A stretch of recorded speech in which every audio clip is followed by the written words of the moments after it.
Merci Madame la Présidente, Madame la Ministre, Madame la Présidente de commission qui va nous rejoindre, mes chers collègues. La proposition de loi que nous examinons aujourd'hui s'appuie largement sur la proposition que nous avions portée dans la mandature précédente avec notre ancien collègue de la Gironde, Pascal Lavergne, que je salue et qui est présent en tribune aujourd'hui pour suivre nos travaux. Cette proposition de loi, qui devait être examinée en juin dernier, est le fruit de plusieurs années de travail et d'écoute du monde agricole, de métropole et des territoires ultramarins. En 2018, dans le cadre de la loi Egalim, nous avons adopté un amendement permettant d'expérimenter pendant 3 ans l'épandage par drone de produits phytopharmaceutiques autorisés en agriculture biologique ou faisant l'objet d'une certification du plus haut niveau d'exigence environnementale. Cette idée avait été travaillée avec les agriculteurs et les viticulteurs des départements du Rhône et de l'Ardèche, dont vous connaissez les conditions de travail.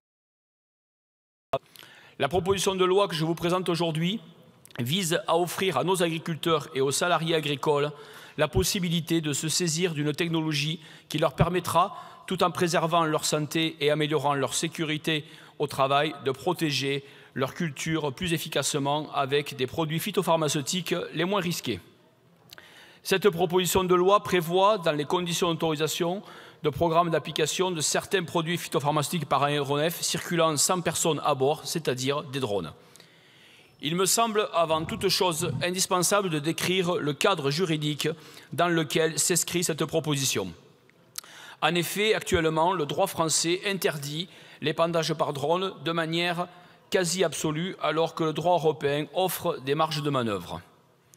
Nous sommes donc dans une situation de surtransposition, mais qui est en quelque sorte involontaire, car lorsque le législateur français s'est prononcé en faveur d'une interdiction stricte de l'épandage aérien, l'épandage par drone n'était pas encore dans le débat.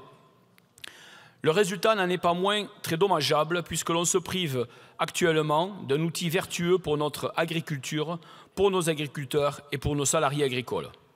Comment en est-on arrivé là ? La directive européenne 2009-128-CE, dite directive Sud, interdit par principe la pulvérisation aérienne des produits phytopharmaceutiques dans le double souci d'éviter les risques pouvant résulter pour la santé humaine et l'environnement de la dérive des produits pulvérisés et de s'inscrire dans une démarche plus globale de réduction des traitements phytosanitaires. L'article L253-8 du Code rural et de la pêche maritime qui reprend sur ce point la présente proposition de loi, transpose cette interdiction de principe depuis 2011 dans le droit français. Ce qui est visé par ce principe d'interdiction en 2009, c'est l'épandage aérien par avion ou par hélicoptère et la forte dérive des produits que ces modes d'application induisent. Toutefois, la directive de 2009 admet 2 dérogations à ce principe d'interdiction, soit à l'absence d'autres solutions viables, soit si la pulvérisation aérienne présente des avantages manifestes du point de vue des incidences sur la santé humaine et l'environnement. Il s'agit de 2 conditions alternatives. En 2011, lors de la transposition, le droit français a repris ces 2 dérogations. Mais en 2015, à l'occasion de l'examen de la loi relative à la transition énergétique pour la croissance verte, le gouvernement de l'époque fait adopter un amendement supprimant la possibilité d'autoriser la pulvérisation aérienne lorsque ce type d'épandage présente des avantages manifestes pour la santé et l'environnement par rapport à une application terrestre. L'objectif affiché est alors de mettre un terme aux épandages par voie aérienne de produits phytopharmaceutiques, mais naturellement, à aucun moment, l'épandage par drone n'est envisagé dans ces discussions. Or, la technologie du drone s'est depuis développée et certains de nos voisins européens, notamment allemands ou autrichiens, qui ont dans leur droit l'ensemble des possibilités de dérogation offertes par le droit européen, s'en sont saisis pour permettre l'utilisation des drones d'épandage, ce qui n'est donc pas possible en France actuellement. Il s'agit, comme je l'évoquais précédemment, d'une forme de surtransposition du droit européen. Le législateur français n'est pour autant pas resté immobile depuis 2015. Comme évoqué dans mon propos liminaire, j'ai proposé en 2018 d'intégrer dans la loi Egalim la possibilité de lancer une expérimentation de 3 ans afin de déterminer les bénéfices liés à l'utilisation de drones pour le traitement phytosanitaire des parcelles agricoles présentant une pente supérieure ou égale à 30%. Fort de cette expérimentation et des retours des acteurs des différentes filières qui perçoivent les potentialités offertes par cet outil, il nous revient aujourd'hui d'offrir une solution pérenne et équilibrée s'agissant de l'utilisation des drones pour l'épandage de produits phytopharmaceutiques. 2 dispositifs articulés entre eux sont donc proposés dans le texte que je vous présente.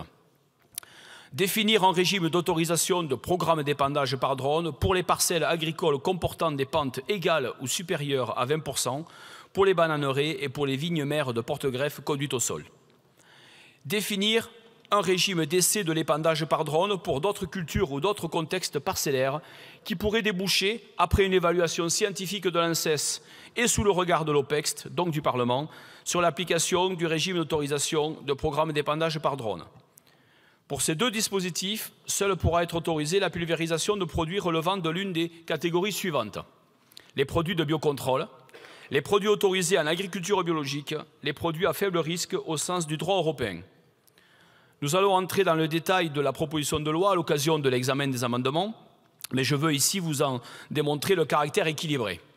Il faut d'abord être conscient des limites liées à l'utilisation des drones pour l'épandage de produits. L'étude de l'ANSES montre que le drone n'est pas l'outil le plus adapté dans certains contextes, par exemple lorsqu'il faut atteindre des zones sous un couvert végétal très dense.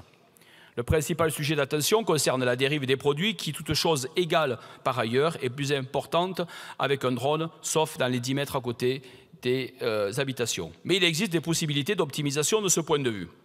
La proposition de loi prend en compte ces limites en prévoyant des usages pour des cultures ou des contextes dans lesquels il est avéré que le drone présente un intérêt en termes d'efficacité et en limitant les produits risqués. Face aux risques limités dans le cadre envisagé par la proposition de loi, les avantages du recours à l'épandage par drone de produits phytopharmaceutiques sont nombreux et manifestes. Le drone permettra une utilisation plus efficace dans certaines hypothèses, lorsque les maladies sont peu installées, lorsque le volume foliaire est encore limité ou lorsqu'il est nécessaire d'atteindre le dessus du couvert végétal dense.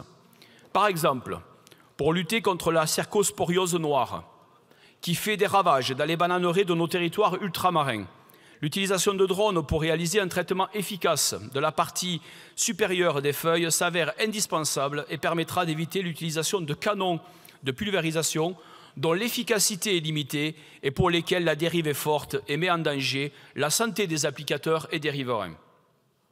L'utilisation de drones permettra aussi une meilleure réactivité et un meilleur ciblage des traitements pour agir de manière plus préventive et limiter au final la quantité de produits utilisés. Elle permettra aussi d'éviter le tassement des sols provoqué par le passage des engins agricoles.